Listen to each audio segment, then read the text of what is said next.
आम शांति 24/2/2023 बिनती मुरली सगुन सेता रेना सगुन जोहार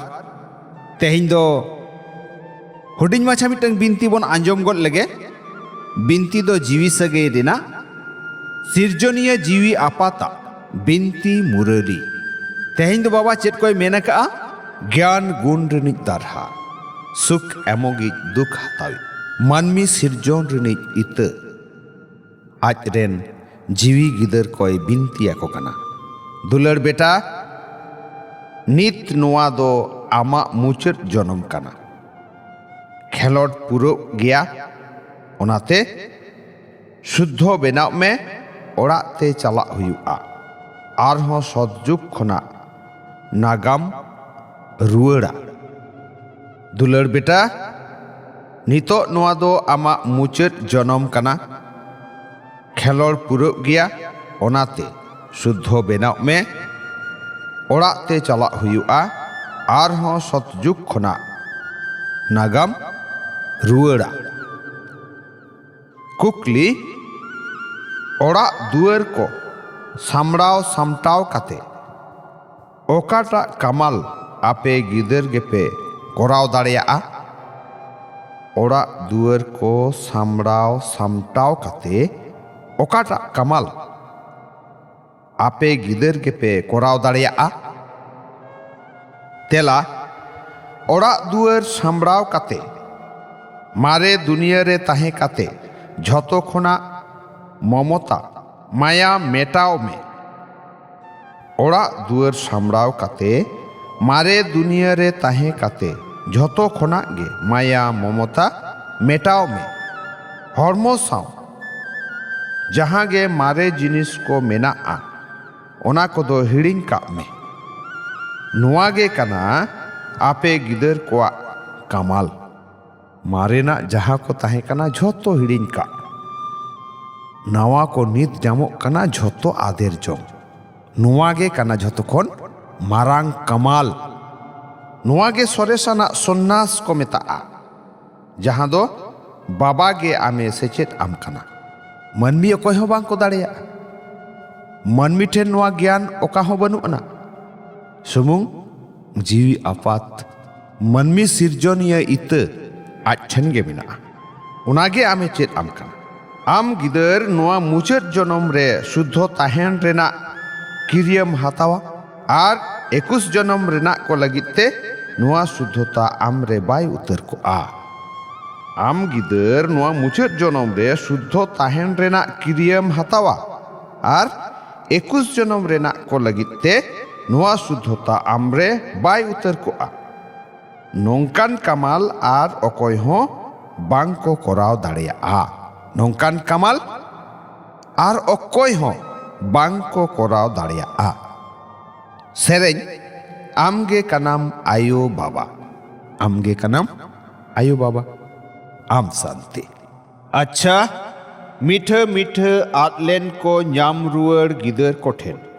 बाबा दादा तकिना उइहर दुलड़ आर सगुन सेता रेना सगुन जोहार जीवी आपात्रेन जीवी गिदर कोठेन अडी अडी थुम जोहार जीवी गिदर रेन जीवी आपात ठेन पौड़ी चितान पौड़ी गुण मनाव आथाम दुलड़ जोहार दुलड़ जोहार दुलड़ जोहार ऐक्यव लगित सार कथा पहलू अकोय हो चितर दो आलोपे उइहरा बिन चितर बाबा गे बुद्धिते उइहरे पे बुद्धि सेले चेतान सेहेत रेगे लाठा का हुआ अकोय हो चितर दो आलोपे उइहरा बिन चितर बाबा गे बुद्धिते उइहरे पे बुद्धि सेले चेतान सेहेत रेगे लाठा का हुआ दोसार आरहों रुआड़ चला हुआ ओराते ओनाते हरमो साव रेना को झोतो मारे जिनिस को खोना माया ममता ओडोक गिडिका में पूराटा शुद्ध बेना हुआ आरहों रुआड़ चला हुआ ओराते ओनाते हरमो साव रेना को झोतो मारे जिनिस को खोना माया ममता ओडोक गिड़ी काग मे पूराटा शुद्ध बेनाव हुयुग तमा थुम बाबाई जजम ती एतम ती बेनाव मे झतो कमी रेगे जथात संतर सापड़ाव सत अनिक माचेत भाग्य विधाता भवि में बाबाई जजमती से एतमती बेनाव में झतो कमी रेगे जथात संतर सापड़ाव सत अनिक माचेत भाग्य विधाता भवि में जहां गिदर बाबाई एतमती बेनाव काते झतो कमी रेगे जथात सपोहट जथात संतर सापड़ाव सत ए ताहेना आंजम अनिक ए बेनावा जथात एलेया हाँ बाबा इन दो तैयार गिए बाबा हो नौकान सपोह दिए गिदर कोगे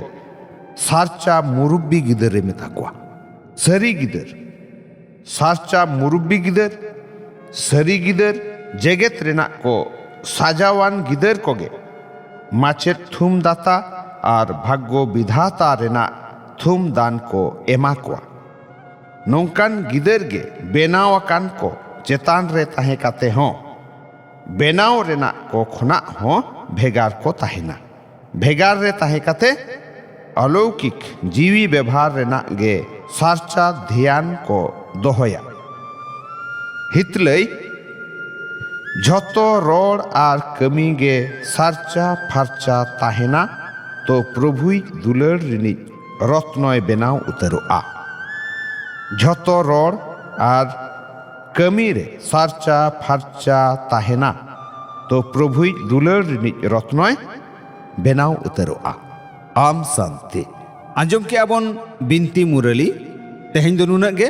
आरहों बन हिजुआ दोसारते मा एनखान सनाम कोगे सगुन सेता रेना सगुन जोहार आम शांति।